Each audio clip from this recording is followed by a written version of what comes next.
අයිබෝන් කියලා පිළිගන්නවාල හැමෝම උෂම් YouTube channel එකට. ඉතින් මම medical laboratory science graduate කෙනෙක් පේරාදෙණිය යුනිවර්සිටි එකේ. ඉතින් මේක මගේ වෙනම පැත්තක්. මම ඇත්තටම කැම්පස් කාලේ හොබි එක විදිහට කරේ YouTube. ඉතින් දැන් ගොඩක් කලාවට ෆුල් ටයිම් තමයි ඔන්ලයින් වැඩ කරන්නේ. ඉතින් අද මම ඔයාලට වැදගත් මාතෘකාවක් ගැන තමයි කියා දෙන්න යන්නේ. වීඩියෝ එක ඉවර වෙනකම්ම බලන්න. මම හැමදාම මේක කියනවා. මොකද මට තේරෙන දෙයක් තමයි හැමෝම භාගයක් වගේ බලලා එහෙම නැත්තම් මුල කොටස බලලා අතාරිනවා. හැබැයි ඉතින් ඔයාලට සම්පූර්ණ නොලෙජ් එක ගන්න වෙන්නේ නැහැ. ඉතින් බලන කට්ටියක් ඉන්නවා. ඉතින් බලන එක වැදගත්කම ඒකයි මම කියන්නේ. මට නැත්තම් වෙන එහෙම මහා ලොකු බෙනිෆිට් එකක් නැහැ. මොකද මේවා වෛරල් යන මාතෘකා නෙමෙයි මේකක්වත්. ඉතින් මම මේ වීඩියෝ එකේදී කියා දෙන්න යන දේ YouTube අලුතෙන් පටන් ගන්න ඉන්න කෙනෙක්ට සහ YouTube දැන් කරන ගම ඒ කියන්නේ දැන් already monetization අරගෙන ඔයාලා YouTube එකේ හොඳ ඉන්කම් එකක් හෝ අඩු ඉන්කම් එකක් හෝ ගන්න කෙනෙක්ට වැදගත් වෙන මාතෘකාවක් මේක. YouTube එකේ RPM සහ CPM.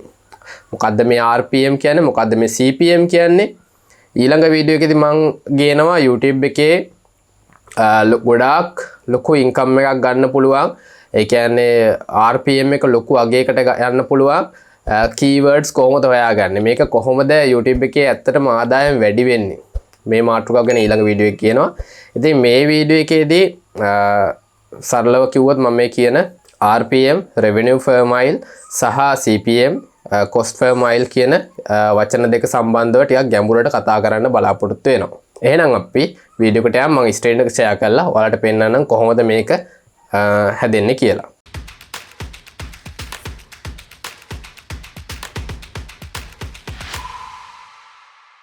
හරි. දැන් ඔයාලා වීඩියෝ එක ඉවර වෙනකන් හොඳට අහගෙන ඉන්න. දැන් YouTube එකේ ඇත්තටම ඔයාලා දැනට මොනෙටයිසේෂන් අරගෙන ඉන්නවනම් හරි ඕකේ. ඔයාලා අරගෙන නැත්නම් ඔයාලට සිද්ධ වෙනවා සබ්ස්ක්‍රයිබර්ස්ලා 1000ක් ගන්න අඩුම.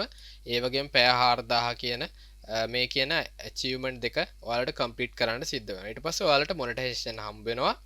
ඔයාලට YouTube එකේ ආදායමක් ලැබෙන්න ගන්නවා එන views ප්‍රමාණය අනුව ඔයාලට දැන් අවශ්‍යයි මේක වැඩි කරගන්න. මොකද එකම තැන ඉන්න බෑ හැමදාම. දැන් හරි. දැන් මෙතනදී නිතරම YouTube analytics දැක්කහම ඔයාලට දකින්න පුළුවන් පොඩි වචන දෙකක් තමයි CPM RPM. දැන් ගැඹුරට කතා කරමු. ඒ ගැන මේ වීඩියෝ එක හරහා. YouTube ගත්තාම මෙතන චක්‍රයක්. එක පැත්තකින් ඉන්නවා content creatorsලා, ඒ කියන්නේ අපි වීඩියෝස් හදන අපි. තව පැත්තකින් ඉන්නවා YouTube එක, ඒ කියන්නේ මේ company එක ප්‍රධාන. ඊළඟට ඉන්නවා advertisement company. ඒ කියන්නේ YouTube එකේ වීඩියෝස් ඉස්සරහන් හෝ ඉවර වෙනකොට හරි මැදින් හරි වීඩියෝ ads play වෙනවනේ. මේ ads play වෙන්න ඒ අදාළ කම්පැනි වලින් මුදල් වියදම් කරනවා. තමන්ගේ ප්‍රොඩක්ට් එක කොහොම හරි ප්‍රොමෝට් කරලා දෙන්න කියලා. ප්‍රොඩක්ට් එකක් හෝ වෙනයම් ඒ කියන්නේ ඕනම දෙයක්. ඒකට මෙහෙම ඇඩ්වර්ටයිස්මන්ට් කම්පැනි වලින් වියදම් කරනවනේ මුදල්. ඒ මුදල් තමයි ඇත්තටම බෙදිලා ගිහින් අපිටත් ලැබෙන්නේ. ඒකට මෙන්න මේ කියන CPM කියන එක අදාළ වෙන්නේ ඔය කියන ඇඩ්වර්ටයිස්මන්ට් කරන කට්ටියට. ඒ කියන්නේ අපේ channel එකක views 1000කට ඇඩ්වර්ටයිස්මන්ට් play කරන්න ඇඩ්වර්ටයිස්මන්ට් කම්පැනි එකකින් වියදම් කරන මුදල තමයි CPM කියන්නේ. ඉතින් ඔයාලා දැකලා තියෙනවා AliExpress එකෙන් ඔහොම ඇඩ්වර්ටයිස්මන්ට් දානවා මේ දවස්වල ගොඩක්. Grammarly එකෙන් දානවා. තව Lux විවිධාකාරයේ කම්පැනි තියෙනවා. ගේම්ස් නිෂ්පාදනය කරන කට්ටිය එයාලගේ වෙබ්සයිට් එක ප්‍රොමෝට් කරගන්න මේ ආකාරයේ ඇඩ්වර්ටයිස්මන්ට් ප්ලේ කරනවා. ඒකට මේ විදියට එයාලා දැන් මගේ මේ channel එකේ මේක ඇත්තටම මේ ඉතාලම සුළු වගයක් මෙතන තියෙන්නේ. මේ ගැන ඉතර කියා කරන්න එපා. ඔයාලා මීට වඩා ගොඩාක් ලොකු වගයකට යන්න බලන්න. මම පෙන්නන්නේ මේ මගේ එක channel එකක තියෙන එක analytics part එක. ඒකට මේ channel එකේ views 1000කට advertisement play කරන්න හිතන්න X කියන company එක වියදම් කරනවා $1.19. මම මේ පෙන්නන්නේ පහුගිය දවස් 28ක analytics ටික.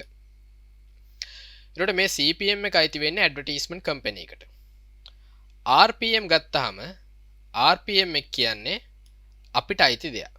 අපිට අයිති දෙයක් කියන්නේ අපිට ඇත්තට views 1000කට කොච්චර මුදලක් හම්බ වෙනවද කියන එක තීරණය වෙන්නේ මේ RPM එක මත. RPM කියන්නේ revenue per mile, CPM කියන්නේ cost per mile කියන එක. දැන් YouTube එකේ ඇත්තටම මෙන්න මේ percentage එක තමයි සිද්ධ වෙන්නේ. 55% මේ ඇඩ්වර්ටයිස්මන්ට් කරන කට්ටිය වියදම් කරන මුදලෙන් 55% ඔයාලට හම්බ වෙනවා. ඊට පස්සේ 145ක් YouTube එකෙන් තියාගන්න. මේක තමයි සරලවම වෙන්නේ. RPM කියන්නේ ඇත්තටම අපේ channel එකේ views 1000කට අපිට කොච්චර මුදලක් හම්බ වෙනවද කියන එක. මේක calculate කරන්නේ කොහොමද? මේක calculate කරන්නේ RPM කියන එක total revenue. total revenue කියන්නේ මෙන්න මේ ගාන. $3.21 මගේ channel එකට අනුව. ඒකට මම මෙතනට දාගත්ත කියලා හිතන්න $3.21. හරි. total views මට මතක විදිහට මේකේ total views තිබ්බේ දවස් 28කට views 15000 ගාන. 15000 ගාන මෙතනට දැම්ම කියලා හිතන්න මම ඒකක් දැම්මා. මෙතන $3.21 දැම්මා.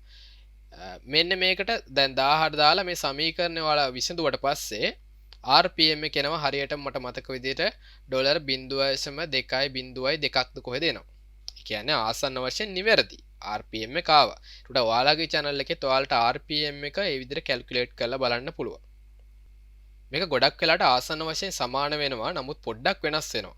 ඒ වගේම දැන් ඔයාලට ප්‍රශ්නයක් ඇති මෙතන $1.1.19ක් ඇඩ්වර්ටයිස්මන්ට් කම්පැනි එකකින් වියදම් කරාට පස්සේ 155ක් එනවා නම් කොහොම මෙතන 155ක් නැහැනේ කියලා. 155ක් නැති වෙන්න ප්‍රධාන හේතුව තමයි මෙතනදී ඇත්තටම අපිට හැම view එකකටම ඇඩ්වර්ටයිස්මන්ට් ප්ලේ වෙන්නේ නැහැ. ඔයාලා දැකලා ඇති මගේ වීඩියෝස් බලනකොට හැම වෙලෙම ඇඩ්වර්ටයිස්මන්ට් ප්ලේ වෙන්නේ නැහැ හැම වීඩියෝ එකකදීම. සමහර තැන්වල ප්ලේ වෙනවා, සමහර වීඩියෝස් වලට ප්ලේ වෙන්නේ නැහැ.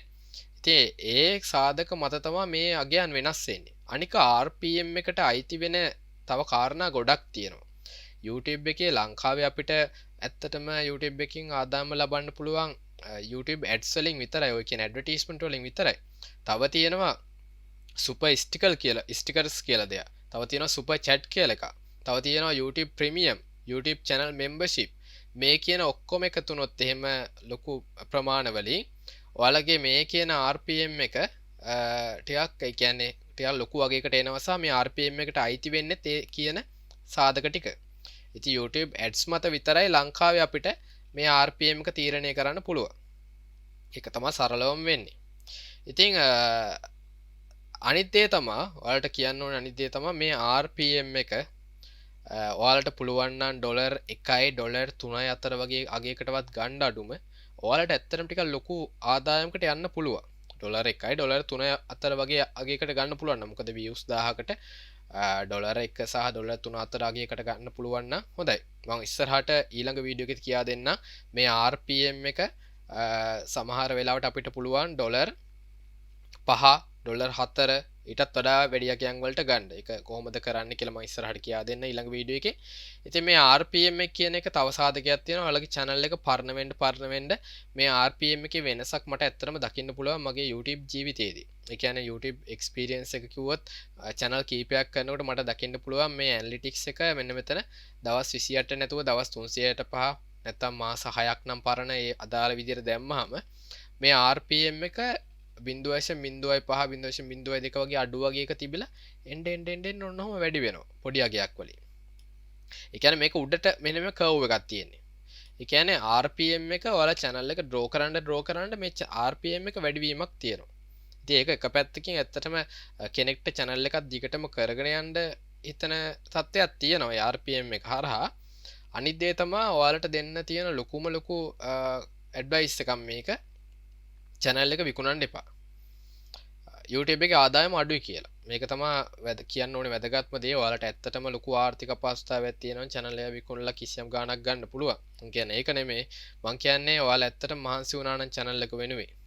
මම කියන්නේ බොරු මෙතඩ් වලින් නෙමෙයි. ඇත්තටම මහන්සි වුණා නම් channel එකේ ඇත්තටම හොඳ ගාණක් හොඳ ගාණක් එන්න මට්ටමට draw කරන්න පුළුවන්කම තියෙද්දි ඔයාලා channel එක විකුණන්න එපා අඩු ඩොලර් ප්‍රමාණයක් එනවා කියලා. ඇත්තටම ඒක වැඩි කරන්න try කරන්න. මම ඊළඟ වීඩියෝ එකේදී කියා දෙන්න.